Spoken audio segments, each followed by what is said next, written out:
Assalamualaikum warahmatullahi wabarakatuh.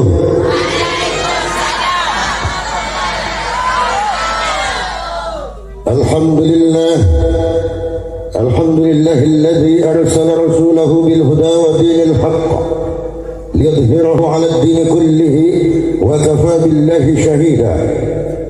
Ashhadu an la ilaha illallah wa ashhadu anna Muhammadan 'abduhu wa rasuluhu la nabiyya ba'dah.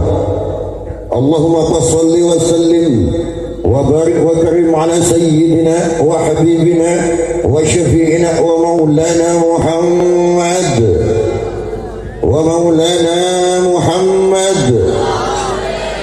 wa ala alihi wa ashabihi ajma'in. Qala Allah ta'ala fi kitabihil karim, a'udzu billahi minasy syaithanir rajim.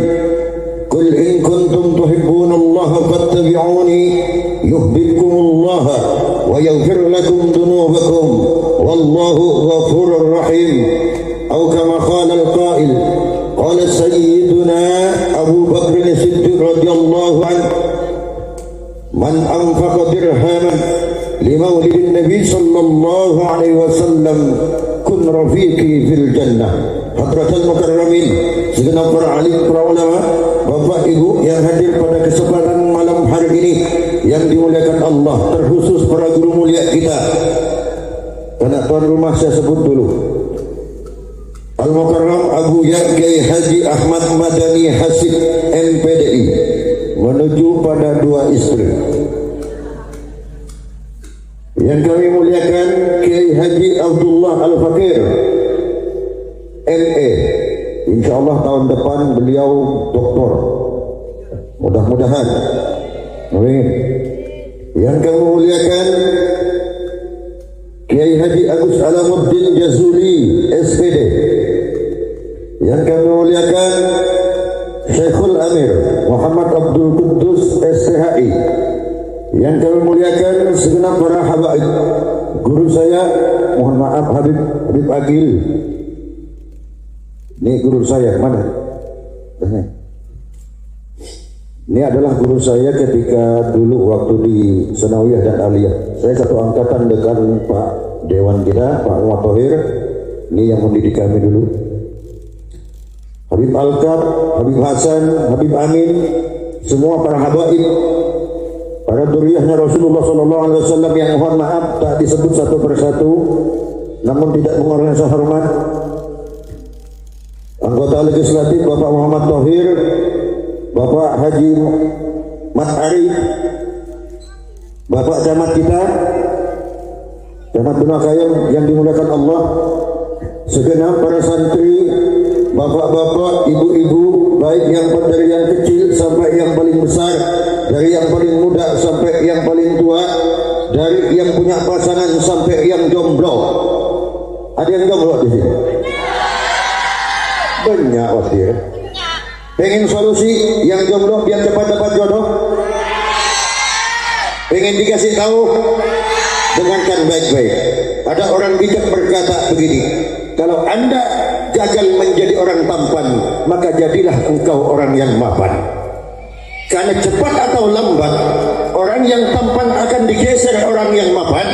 Karena perempuan manapun yang dipandang adalah masa depan, bukan hanya cukup dengan ketampanan saja.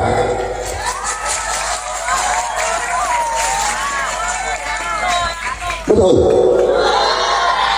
Lanjut ini pengajian.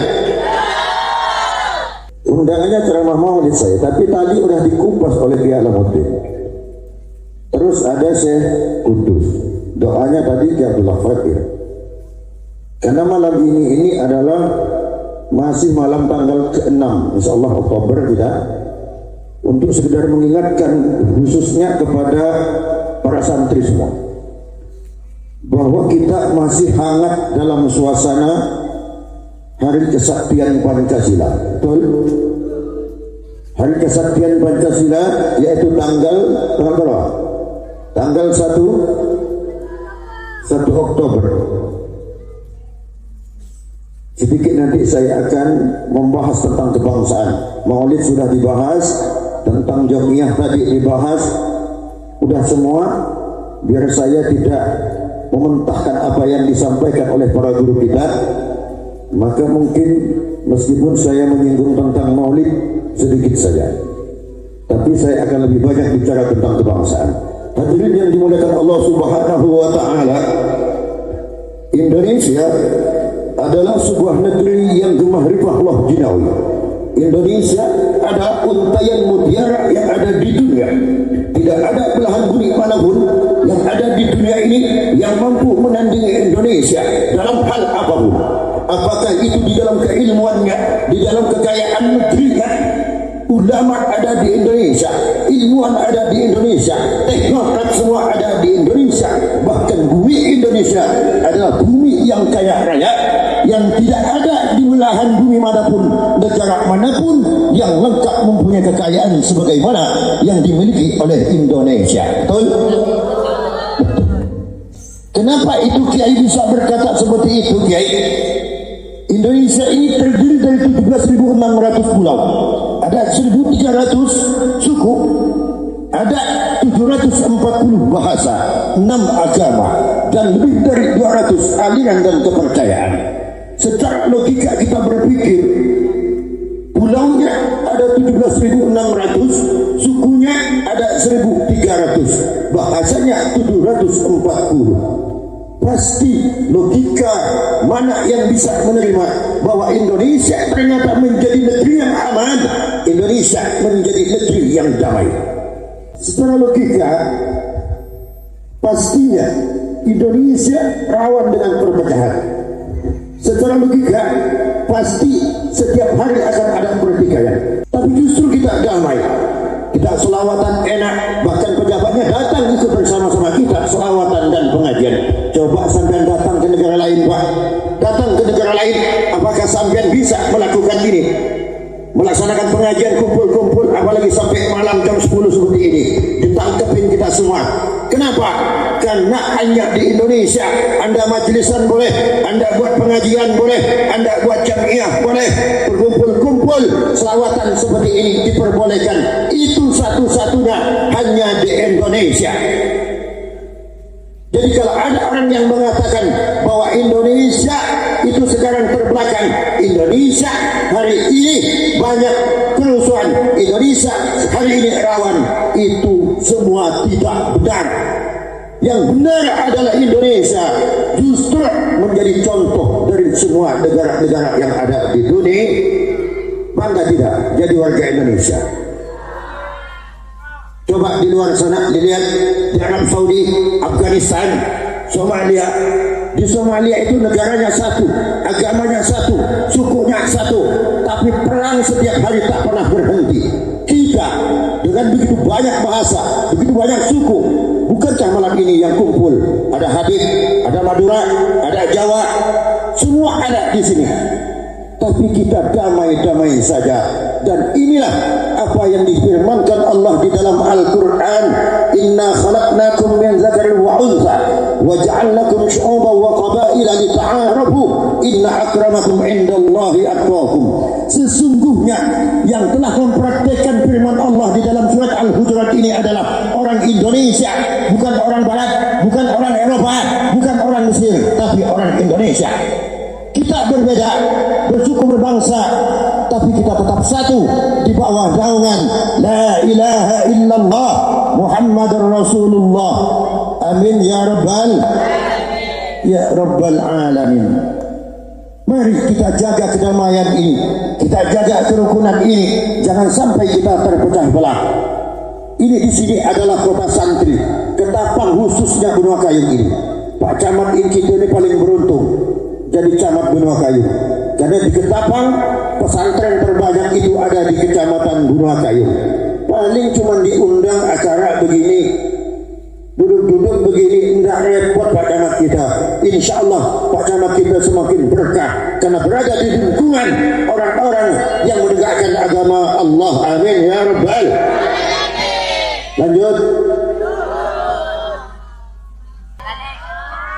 Lanjut apa udah nih malam nih? Nih makanan banyak nih, tidak sayang nih? Hah? Yakin? Basi nanti nih. Nggak apa-apa. Oke. Allahumma sholli ala Muhammad. Hadirin wal hadirat rahimakumullah. Insyaallah tahun 2045 Indonesia akan menyongsong menjadi negara maju. Kenapa Indonesia tahun 2045 akan menyongsong menjadi negara maju? Karena Indonesia yakin dan Indonesia telah mempersiapkan diri sejak sebelum dan sampai hari ini dan sampai nanti pada masanya. Kenapa Indonesia begitu yakin bahwa 2045 nanti Indonesia telah menjadi negara maju? Jawabannya adalah karena Indonesia punya satu modal yang banyak tidak dimiliki oleh negara lain. Apa modalnya? Modalnya adalah Indonesia hari ini punya modal demografi. Demografi adalah bahwasanya jumlah jiwa yang lebih muda umur 40 ke bawah itu lebih banyak daripada kaum tuanya. Artinya apa? Artinya Indonesia lebih banyak generasi penerusnya daripada kaum tuanya. Kaum intelektualnya banyak, santrinya banyak. Seluruh Indonesia jutaan santri. Indonesia hari ini jumlah penduduknya adalah 280 juta jiwa. Sedangkan Islam hari ini di Indonesia sekitar 248 juta jiwa. Dari 248 juta jiwa yang Nahdlatul Ulama itu sekitar 140 juta. Besar. Kenapa? Karena rata-rata seluruh pesantren yang ada di Indonesia dia adalah Nahdlatul Ulama. Maka modalnya apa? Kalau kita ingin menjadi negara maju, kuncinya ada di kita semua. Karena kita perlu orang pintar, tapi dia berkarakter. Kita perlu orang pintar, tapi yang benar. Karena percuma kita punya orang pintar, tapi tidak benar. Tadi saya kudus menyatakan kita harus pintar. Saya tambah dan benar. Karena kalau cuma pintar dia tidak benar, itu tidak ada gunanya. Justru nanti akan menjadi penyakit bagi negeri kita. Betul? Buktinya apa Pak Kiai? Buktinya sekarang orang yang biasa mengadili diadili. Betul? Orang yang biasa menghukum tapi dihukum. Orang yang biasa menangkap tapi ditangkap. Betul? Orang-orang seperti ini tidak perlu kita bawa. Karena orang inilah yang akan menjadi penghambat untuk Indonesia menjadi negara maju pada 2045 nanti. Yang kita perlukan hari ini adalah santri Darul Ibtidah, santri Ketapang, santri seluruh Indonesia ini semua harus siap menyingsingkan lengan baju untuk berkiprah, untuk berkontribusi untuk negeri ini. Amin ya Rabbal. Makanya kalian semua harus pintar, anak-anak sekalian. Kalian semua harus pintar. Kita tidak boleh bodoh di segala bidang. Yang santri silakan tingkatkan kealimannya di santrinya. Yang kuliah sesuai jurusannya silakan maksimalkan di dalam pendidikannya. Yang jadi kiai silakan benar-benar jadi kiai. Yang jadi DPR silakan benar-benar jadi DPR. Jangan ketika perlu saja dia datang ke rakyat, tapi ketika telah jadi dia lupa pada rakyatnya. Betul?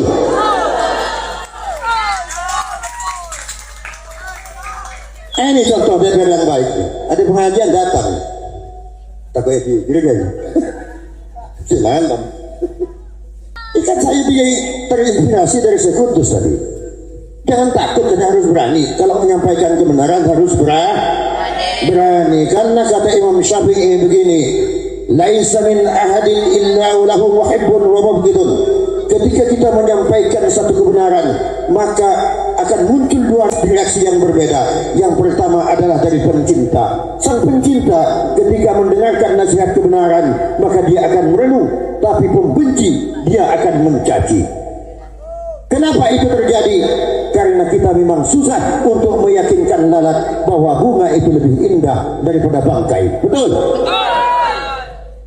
Kita harus muhibbin, cinta. Saya kudus tadi, cinta. Punya jemaah, kalau banyak, gampang sudah. 4 pilar tadi yang disebutkan. Di antaranya adalah jemaah. Artinya ketika telah menjadi jemaahnya, berarti telah menjadi pencintanya. Pencinta berarti muhibbin. Orang itu kalau sudah cinta, anak-anak sekalian, orang kalau sudah cinta, dia sudah tidak peduli lagi kupingnya tulik, matanya buta. Apa kata orang Arab dalam pepatah? Bainal muhibbain sirrun yubhihi qawlun wala qalamun fayuhbi. Dua orang yang sudah saling cinta itu akan terdapat satu rahasia yang tak bisa diungkapkan dengan kata, bahkan pena pun tak akan mampu untuk mengungkapkannya. Betul deh. Tapi cintanya kepada siapa? Cintanya kepada guru. Cinta kepada guru kita. Di depannya ada guru mulia semua ini. Ini para ulama-ulama kita di Ketapang. Ini tentang kebangsaan kita. Jadi Indonesia adalah negara yang diimpikan oleh negara luar. Kalau ada kita belajar ke Yaman, ke Mesir, silakan. Tidak apa-apa, paling tidak pengalamannya beda. Kenapa? Karena orang yang belajar ke Yaman, ke Mesir, bukan berarti di Indonesia tidak ada ilmu. Hanya biar beda pengalaman. Tabarukannya itu yang terpenting, bukan ilmunya. Kalau ilmunya sama, bahkan insya Allah lebih banyak ilmu di Indonesia daripada di Mesir dan Yaman. Saya yakin itu. Buktinya apa? Dari dulu abad 18, 19, 20, 21 itu ulama yang ada di Timur Tengah semua adalah ulama-ulama dari Indonesia. Gus Baha itu tidak mondok kemana-mana. Dia hanya di sarang saja. Ada yang berani mengatakan bahwa aku lebih alim dari Gus Baha hari ini. Saya ingin tahu kiainya, ulama mana yang mengaku lebih alim daripada Gus Baha hari ini? Tidak ada. Dia tidak kemana-mana. Tapi penting, silahkan ke Yaman, silahkan ke Mesir. Tapi kita harus menuju kepada negara-negara yang budayanya harus sama dengan Indonesia, paling tidak mirip-mirip, jangan beda. Nanti sampean punya anak dimondokkan ke Afghanistan. Akhirnya apa? Karena di sana siang malam perang, pulang ke Indonesia semua orang murtad, semua orang kafir. Yang masuk surga hanya dia, yang lainnya masuk neraka. Betul? Jadi penyakit datangnya jadinya. Hati-hati, tanya dulu. Fas'alu ahla dzikri in kuntum la ta'lamun. Tanyalah olehmu kepada orang yang ngerti ketika engkau tak paham. Kalau tak paham, tanya lo. Sampai ini orang tani kebetulan pengen anaknya punya ilmu, mau dimondokkan ke luar Indonesia, tanya dulu ke Abu Ya Madani, tanya dulu ke Ki Abdullah Al-Fakir, tanya dulu ke Syekh Qudus dan Habib Hasan dan yang lain semuanya ini. Di mana Bib? Kalau negara situ Bib, yang bagus di mana Bib? Minta petunjuk dulu. Agar apa? Agar tidak sesat nanti pulangnya. Setuju? Sudah setengah jam lebih saya. Terakhir sedikit karena saya diundangnya, judulnya adalah ceramah maulid. Sedikit saya ingin bicara tentang maulid, tapi tidak akan membahas punya kiai tadi. Dikit kiai. Di dalam Al-Quran Allah Subhanahu Wa Taala berfirman, Inna iddatash syuhuri indallahi 12 syahran fi kitabillah yawma khalaqas samawati wal arda minha arba'atun hurum. Di dalam Al-Quran Allah menjelaskan bahwa bulan dalam satu tahun itu ada 12. Di antara 12 ini ada 4 bulan yang dimuliakan Allah Subhanahu Wa Taala. Dari 4 ini apa saja? Ada Dzulqa'dah, Dzulhijjah, Muharram dan Rajab. 4 bulan ini dimuliakan di dalam Al-Quran. Kenapa pertanyaannya tidak ada Rabiul Awal di sini? Sementara Rabiul Awal itu katanya bulan mulia, kita rayakan, kita senang-senang. Terus yang kedua, kenapa Rasulullah itu ditakdirkan Allah dilahirkan hari Senin, bukan hari Selasa, bukan Rabu, Kamis, Jumat, Sabtu, Minggu, tapi Allah memilih Senin. Ketika ada yang bertanya seperti itu, jawabannya adalah kalau bulan Dzulhijjah, Dzulqa'dah, Muharram dan Rajab itu dimuliakan oleh Allah Subhanahu Wa Taala memang di dalam Al-Quran. Tapi bulan Rabiul Awal kenapa dijadikan hari kelahiran Rasulullah? Ini menjadi jawaban, ini menjadi bukti bahwa Rasulullah Sallallahu Alaihi Wasallam itu mulia karena bukan bulannya yang dimuliakan Allah, tapi mulia karena kelahiran Rasulullah Sallallahu Alaihi Wasallam. alaihi wasallam. Seandainya Rabiul Awal itu tidak ada kelahiran Rasulullah, maka bulan Rabiul Awal tetap dianggap bulan yang sial oleh masyarakat jahiliyah pada saat itu. Maka mulianya bulan Rabiul Awal bukan karena Rabiul Awalnya, tapi Rabiul Awal itu mulia karena di dalamnya ada kelahiran Rasulullah sallallahu alaihi wasallam. Yang kedua, kenapa hari Senin? 7 hari ini adalah ketika Allah menciptakan apa-apa yang ada di muka bumi ini. Hari Senin Allah menciptakan pohon dan buah-buahan. Makanya bapak-bapak, ibu-ibu, utamanya petani, pekebun, kalau mau nanam-nanam, bagusnya itu sampean menanam hari Senin, jangan hari Selasa. Kalau hari Selasa itu Allah menciptakan segala sesuatu di bumi ini yang dibenci oleh Allah Subhanahu wa Ta'ala. Artinya apa? Sinyal dari Allah Subhanahu wa Ta'ala. Karena hari Senin diciptakan pohon dan buahan. Buah-buahan itu rindang, bisa tempat kita berteduh. Buahnya jatuh, bisa kita makan, menjadi sumber kehidupan. Seolah-olah Allah akan mengatakan, hei masyarakat Sindur, kelahiran Rasulullah sallallahu alaihi wasallam tidak hanya sekedar lahir, tapi dia pembawa rahmah bagi seluruh alam. Wa ma arsalnaka illa rahmatan lil alamin, bahwa tidak akan diutus Rasulullah itu kecuali untuk membawa rahmah bagi seluruh alam. Bapak Ibu sekalian yang dimuliakan Allah, guru-guru kita telah banyak tadi menyampaikan tausiah kepada kita.